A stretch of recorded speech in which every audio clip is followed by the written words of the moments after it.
Magandang araw sa inyo, Sir Bob, at sa lahat. Tawagin niyo na lang akong Gia, taga Manila. Nagtatrabaho po ako sa isang government office. Simula nang mapakinggan ko ang mga kwento sa channel niyo, paulit-ulit na bumabalik sa isip ko yung naranasan ko 9 years ago sa luma naming building. Lumipat na kasi kami noong 2017. Isa ito sa creepiest experiences ko bilang isang empleyado. Alam naman natin na halos lahat ng lumang buildings ay may dark history. At isa na nga yung dating office namin na di ko nasasabihin kung ano at saan sa nabibilang dito. Dahil sa ngayon ay na-renovate na yon at may bagong ahensya na ng gobyerno ang umu-occupy. Nangyari ang karanasan kong ito nang minsang mag-overtime ako. Nasa payroll section ako at kailangan naming marilis kinabukasan yung sahod ng mga employees. Kaya kinakailangan talaga naming tapusin para maihatid na sa treasury. At kinabukasan nga, maibangko na to. Tatlo na lang kaming naroon sa office. Kasama ko yung dalawang office mate ko na sina Joy at Romel. Parehas kaming abala noon sa ginagawa. Nang mapaunat ako bigla, nangawit na kasi ako sa pagtatype sa computer. Napatingin naman ako sa bintana ng office namin na natatabingan ng blinds. Napatayo ako noon. May nakita kasi akong pares ng mga mata na nakasilip doon. Hindi ko lang sure that time. Kaya nagdali-dali akong lumabas ng pinto. Pero wala akong naabutang tao. Mahaba naman yung hallway at sarado na yung ibang office na maaari nitong pagtaguan at pasukin. Kaya nagtaka ako kung saan nagpunta yung nakita kong nakasilip. Nagtaka din daw sina Joy kung sino daw yung hinahanap ko. Tinanong ko sila kung may nakita silang nakasilip nun. Pero wala naman daw. Baka yung guard lang daw yon na dumaan at sumilip kung may tao pa ba sa loob. Kaya bumalik na lang ako noon sa upuan at muling hinarap yung computer.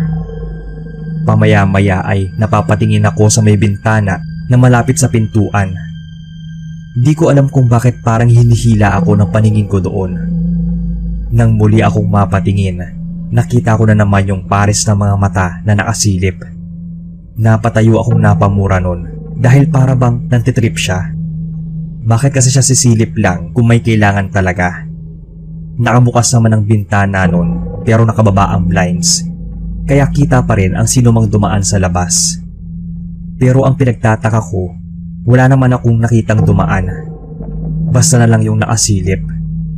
Hindi pa naman malabo yung mga mata ko nun. At kitang-kita ko na may mga mata talagang nasa bintana namin. Napatayo na nga rin si Romel noon. Ano raw ba yung nangyayari sa akin?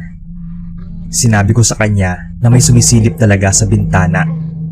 Kung guard yun, tiyak nakakatukin kami noon at magtatanong. Medyo kabastusan din naman yung sisilip lang tas hindi magsasalita. Kaya inis ako lumabas ulit noon. Pero katulad nung nauna, wala akong nakitang tao sa hallway. Parang imposible din na makaalis agad yon. Madidinig kasi yung takbo papuntang hagdan. Ang tanong ko pa, kung sino naman ang mantitrip sa amin ng ganon, gayong alam naman nila na tinatapos namin ang payroll. Baka lalo lang yung madelay kung mangiistorbo sila. Pinihit ko na yung mga pinto nun ng nadadaanan kong opisina. Pero lahat talaga sila sarado. Inis din akong bumaba sa lobby. Di ko na inisip noon na mag-isa lang ako sa elevator. Kasi kung mga normal na oras yon ay takot akong mag-isa. May narinig na kasi akong kwento na biglang nakisabay daw na lalaki na isang empleyado sa elevator na yon. At nang huminto daw ito sa 3rd floor, bigla siyang nawala. Nabadtrip na rin talaga ako noon noong mga oras na yon. Kasi bukod sa nag-overtime, maraming kailangan tapusin. Tapos may nagloloko pa. Kaya siguro di ko na naisip yung takot ng mga oras na yon. Pagbaba ko sa lobby, andoon yung dalawang guards. Tinanong ko sila kung may umakyat ba sa kanila at sumilip sa bintana namin. Medyo kinilabutan ako noon nang sabihin nilang wala at di pa sila nakakaalis doon sa lobby. Alam naman daw kasi nila na nag-OT kami. Doon na ako nakaramdam ng takot na sumakay ng elevator mag-isa. Kaya nagpasama na ako sa isang guard. Tinanong ako nito kung anong oras kami matatapos. Mag-aalas 8 na kasi yon at medyo marami pa kaming tatapusin. Sinabi ko sa kanya, mga bandang alas 10 siguro. Sigurado ako noon, Sir Bob, na paghatid niya sa akin sa office ay bumalik na siya sa elevator palabi. Kaya ganoon na lang yung pagtaas ng balahibo ko noon. Nang pagkaupo ko ay namataan ko na naman yung mga matang naasilip sa amin. Tumayo ako noon at dahan-dahang nilapitan yung bintana. Baka kako, namali lang ako ng tingin. Pero ganoon na lang yung kilabot ko dahil habang papalapit ako ay nakita kong bumibilis yung pagkurap ng mga matang yon.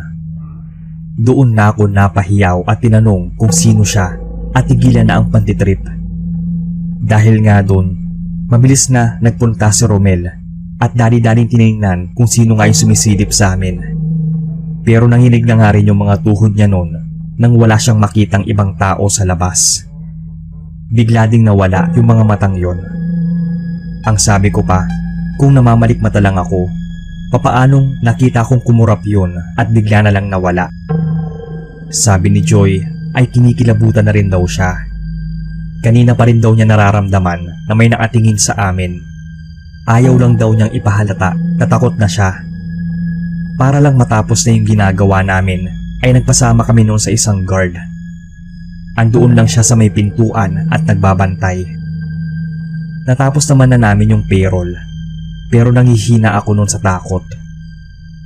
Nang naababa na kami sa lobby, saka nagkwento yung guard. May empleyado din daw dati na nakakita ng mga matang nakasilip sa bintana, pero paglabas nito, wala namang tao. Ilan na rin daw kasing empleyado ang namatay sa opisinang yon, pero hindi naman daw sila nananakit. Basta raw sa susunod ay siguraduhin naming isara na lang yung bintana at mga blinds. Simula din naman noon ay hindi na kami nag-overtime ulit. Talagang kapag payroll day ay inaagahan na namin ang pagpasok para medyo maaga din ang labas. Nawala na rin naman na sa isip ko yung experience na yon. Saka ko lang naalala nung magsimula na akong makinig ng mga horror stories sa YouTube.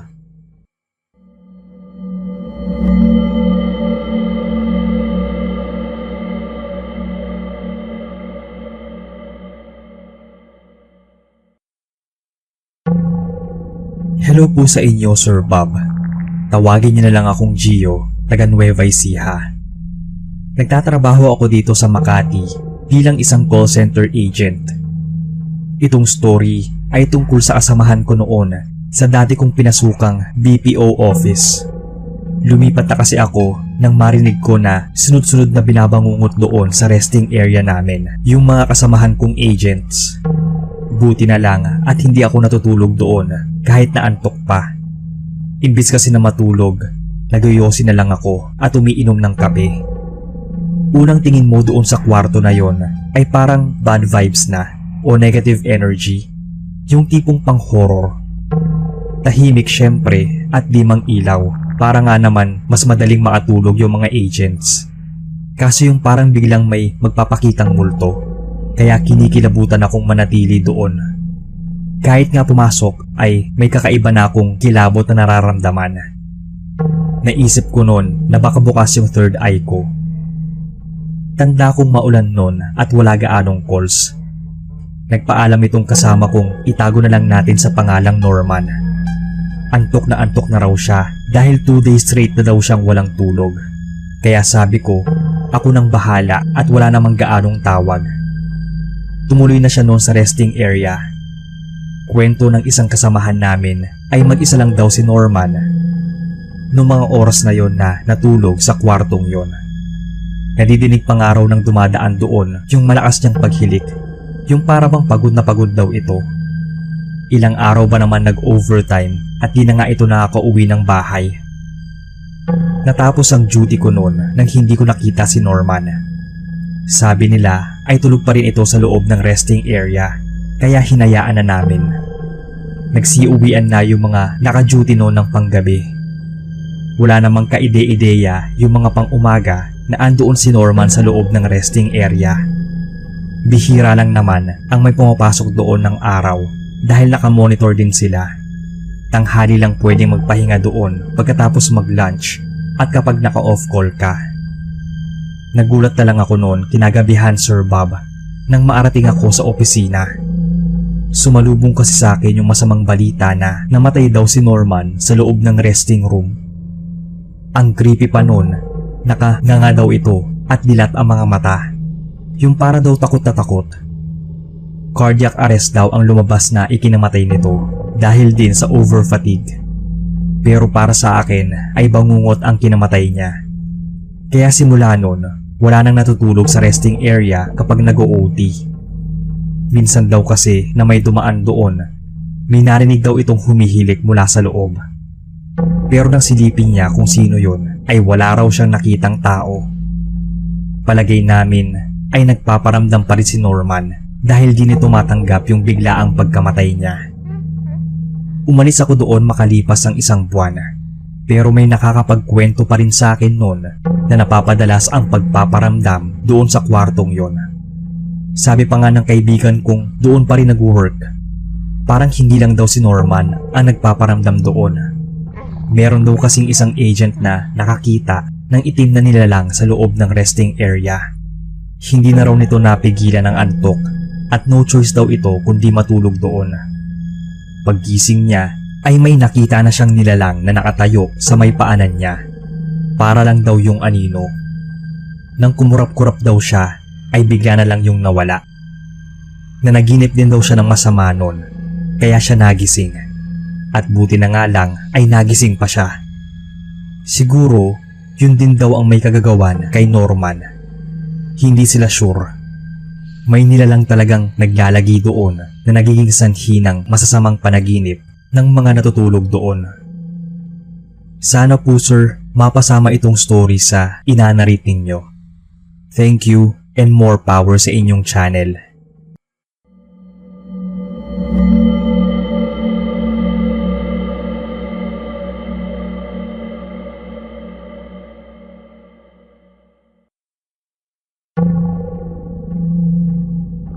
Mapagpalang araw, Boss Bob. Ako si David, taga Caloocan. Ang tatay ko po ay isang gwardiya noon sa isang warehouse. Pang-umaga siya at may kapalitan siya tuwing 6:00 ng hapon. Pero may isang araw daw na nakiusap ang kapalitan niya kung pwede raw siyang mag-overtime ng hanggang 9:00. May aatendan lang daw kasi siyang birthday ng pamilya ang mag-duty ng panggabing yon. Pumayag naman daw noon si tatay dahil extra income din daw. First time daw niyang mag-duty at overtime sa gabi. Nung una ay tahimik naman yung buong paligid. Andoon lang daw siya sa labas ng warehouse. May guardhouse daw sa labas, kaso naiinitan siya doon. Habang nakaupo daw siya sa upuan sa labas, nakaramdam siya ng antok. Napapaidlip daw siya noon. Nang bigla siyang makarinig ng kalansingan sa loob ng warehouse. Sunod daw ay may mga yabag na siyang narinig.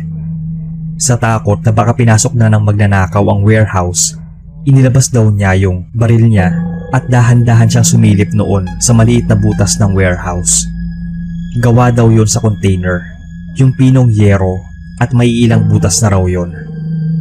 Doon lang siya sumilip para makita kung may nakapasok na magnanakaw sa loob. Hindi man lang daw niya yon naramdaman.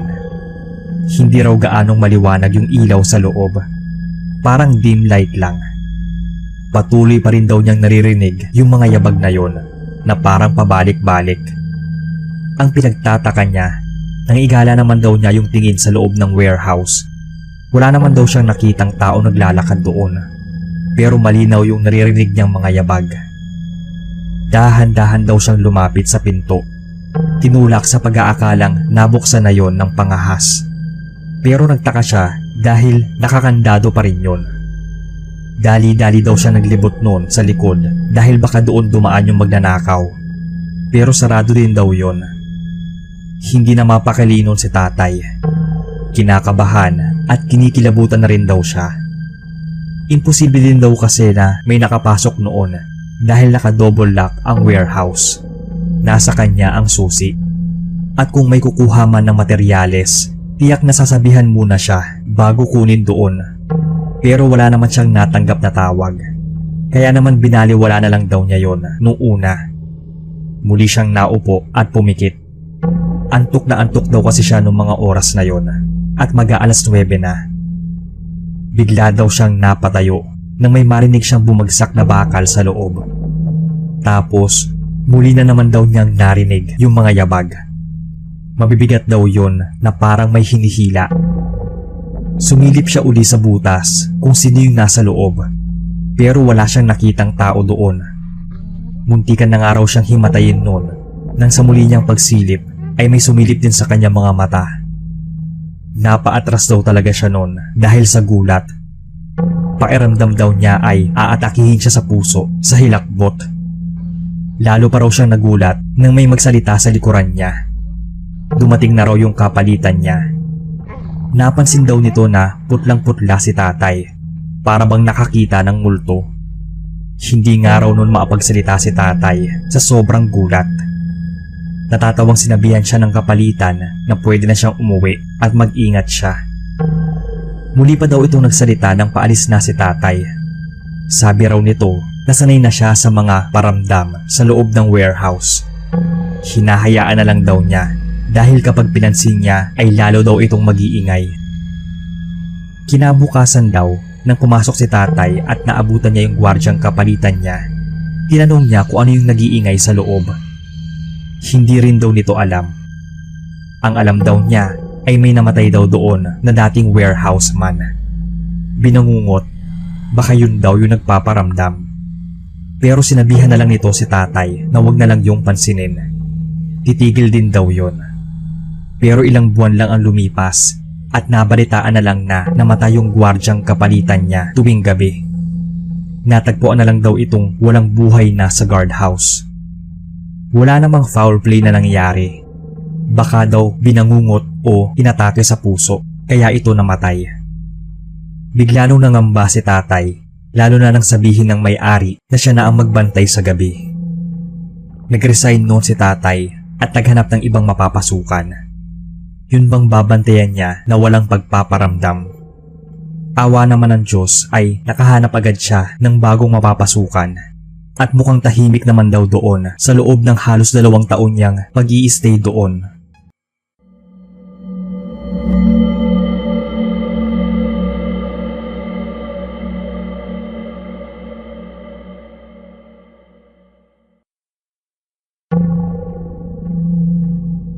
Hello po sa inyo Sir Bob at sa lahat ng listeners. Tawagin niyo na lang akong Irene, taga Bulacan.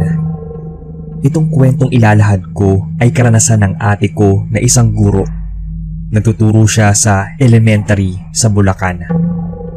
Kakatapos lang daw noon ng exam ng mga bata at nagpa siya siyang tapusin na ang pag-check ng mga test papers sa classroom niya. In short, nag-overtime siya nung araw na yon. Mga taong 2011 pa yata ito nangyari at graduating pa lang ako ng high school noon. May iilang guro naman daw na nakasabayan siyang mag-OT. Kaso ay malayo daw ang classroom ng mga yon sa kanya. Tahimik lang daw siya nung nasa mesa habang nag-check ng mga test papers. Maya-maya daw noon ay nakarinig siya ng parang mga hagikdikan o may natatawang mga bata. Akala daw niya ay may mga students pang naglalaro sa ibang classrooms. Pero patay na ang mga ilaw ng ilang classrooms na malapit sa kanya. Tahimik naman daw sa ibang classroom kung saan ay nag-overtime din yung mga teachers. Basta, naririnig daw niya yung mga hagik-gikan mula sa kabilang classroom, yung sa katabi niya. Naupo lang daw siya ulit noon at nakiramdam. Bigla naman daw huminto ang mga tawanan. Pero maya-maya lang ay may narinig na naman siyang mga yabag ng parang mga naghahabulan. Doon pa rin daw yon sa kabilang classroom, kaya pinuntahan na niya yon. Nakapatay na yung mga ilaw, kaya takang-taka siya kung bakit may ingay pa rin na nadidinig mula doon. Inilawan daw niya yon ng flashlight na dala niya. Wala naman daw tao sa loob at nakalak na yon. Medyo kinabahan na si ate, kaya nagmadali na siya nagligpit ng mga gamit niya. Inuwi na lang daw niya yung mga test papers at sa bahay na tatapusin. Kinabukasan daw Pagpasok niya ay nag-iingay na yung guro sa kabilang classroom na katabi niya. Nagkalat daw kasi yung mga test papers at gulo-gulo din yung mga upuan. Sigurado daw siya na maayos yun bago niya ilock yung pinto ng classroom niya. Wala naman daw nawawalang gamit at puro lang naman pang eskwela ang mga naroon. Kinausap daw ni ate yung teacher na yon. Sinabi sa kanya na nung nag-OT siya the night before ay may narinig siyang parang mga batang naghahabulan at naglalaro sa loob ng classroom niya.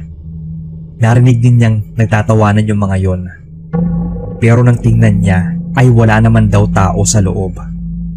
Napatanga daw yung co-teacher niya ng classroom na yon. Sigurado daw ba si ate sa mga narinig niya? Ilang ulit pa nga raw narinig ni ate yon at makailang beses din niyang tiningnan yung classroom. Pero maayos naman daw to nang umalis si ate. Kaya nagtataka daw siya kung bakit bigla na lang yun nagulo kinabukasan. Napa-sign of the cross na lang daw silang dalawa. Kaya daw pala kapag nakauwi na yung mga students at naiiwan na lang siyang mag-isa ay parang kinikilabutan na raw siya. May nawawala din daw siyang gamit at kinabukasan nakikita daw niya doon sa pinaglagyan niya. Palagi din daw niya nabubuksan ang classroom na may mga bakat ng maliliit na paa. Akala nga raw niya ay sa mga estudyante yon. Pinabless ng teacher na yon yung classroom niya at pinasama na rin yung classroom ni ate. Simula naman daw nun ay wala na silang narinig o naramdaman pang kakaiba. Natakot na rin daw na mag-overtime noon si ate kahit na pinabless na ulit yung classroom nila. May madalas daw natambayan si ate dun sa garden sa likod ng classroom nila. Nung time daw na yon ay napapansin niyang lumalaki yung punso malapit sa puno doon sa garden na tinatambayan niya. Bigla tuloy pumasok sa isip niya na baka mga duwende yung nagpupunta at naglalaro doon sa classroom. Sa ngayon po ay sa ibang school na nag-work si ate. Hanggang dito na lang po.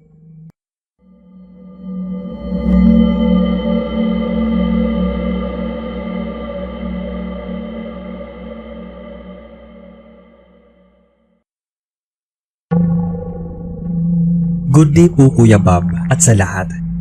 Ako si Lizelle, taga Iloilo. Nag-work po ako sa isang recruitment agency. Baguhan pa lang ako nang mangyari yung karanasan kong yon. Wala akong alam sa history ng office na yon. May kalakihan din siya at 2 floors. Nasa 2nd floor ako nag-o-office. Sinabihan ako ng manager namin noon na mag-overtime. Need ko raw tapusin yung pag-process ng mga requirements sa mga applicants. Mag-isa lang ako noon sa office, Kuya Bob. Di naman ako natakot dahil may guard naman sa baba at puro naman offices at fast food ang katabi naming establishments. Wala akong kaalam-alam noon na yung building pala na kung nasaan yung office namin ay yung dating paupahan na nasunog. Marami din daw ang namatay noon dahil sa sumabog na gasol. Kampante naman ako nung nag-work sa office. Nang bigla na lang akong may narinig na umiyak. Nanggagaling yon sa CR namin. Hindi ko pinansin yun nung una dahil baka sa baba talaga nanggagaling yung pag-iyak na yon. Pero maya-maya pa, narinig ko na naman yung paghagulgol. Chinek ko pa yung phone ko noon dahil baka may nabuksan lang akong video na may umiiyak. Pero wala naman. Pinakinggan kong mabuti at sinundan kung saan talaga galing yung pag-iyak. At doon talaga yon tumutumbok sa CR namin. Kaya binuksan ko yung ilaw doon dahil baka may kasamahan pa akong nagpaiwan. Pero nagtaka ako dahil wala namang tao nang pasukin ko yon. Lalabas na sana ako nang madaanan ko yung salamin. Bigla akong napabalik noon dahil parang hindi ko makita yung reflection ko. Alam niyo yung kinikilabutan na ako. Pero I want to make sure na mali lang ako ng tingin. Humarap ulit ako sa salamin. Natawa pa nga ako noon dahil parang tinatakot ko lang yung sarili ko. Siguro dala na rin ang pagod sa buong araw na work plus nag-overtime pa ako. Pero nasindak na lang ako noon nang may makita akong figura sa likuran ko. Parang bata yun na nakatingin sa akin pero hindi ko malinaw na nakita yung itsura niya. Nang lingunin ko yon, ay wala naman ako nakitang ibang bata. Nagmadali ako lumabas ng CR noon at bumaba sa guard. Tinanong ko siya kung may pinapasok ba siyang bata sa taas, pero wala naman daw. Kinikilabutan na ako noon dahil nga mag-isa lang ako doon sa office namin. Pagbalik ko sa table ay nagulo na yung mga papel doon. Agad ko naman yung inayos at pinagpatuloy yung ginagawa. Hindi pa nga ako nagtatagal sa upuan nang may marinig na naman akong pag-iyak. Nung mga oras na yon, alam kong may kababalaghan nang nangyayari sa loob ng office. Palakas pa ng palakas yung iyak na yon at masakit na nga sa tenga at dibdib.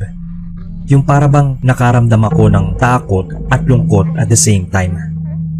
Nagsimula na ako magdasal noon ng mahina, pero lalo lang lumakas yung pag-iyak, Kuya Bob. Hindi na nga rin ako makakilos noon sa inuupuan ko dahil sa sobrang takot. Garalgal at pautal-utal pa akong nagsalita noon na kung pwede ay wag na akong guluhin ng kung sino man yon. Nagtatrabaho lang naman ako at wala naman akong ginagambala.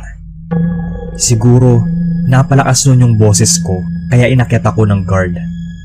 Ano raw yung nangyari sa akin at sino yung kausap ko? Sinabi ko sa kanya na may mga kaibigan lang na hindi pa matahimik. Kaya kako, samahan na lang niya ako doon para matapos na yung ginagawa ko. Babae po pala yung guard namin noon. Tumango lang siya at mahina niyang sinabi na narinig ko na rin daw pala sila. Ipagdasal ko na lang daw yung katahimikan ng mga kaluluwa nila. Mga biktima daw sila ng trahedya doon sa building na yon. Ang kailangan daw nila ay dasal na tuluyan nilang matanggap na wala na sila sa mundong ibabaw. Sabay kaming nagdasal noon ng Lady Guard. Tama nga siya na hindi na sila gaanong nagpaparamdam simula noon. Sana nga tuluyan ng matahimik yung mga kaluluwa nila.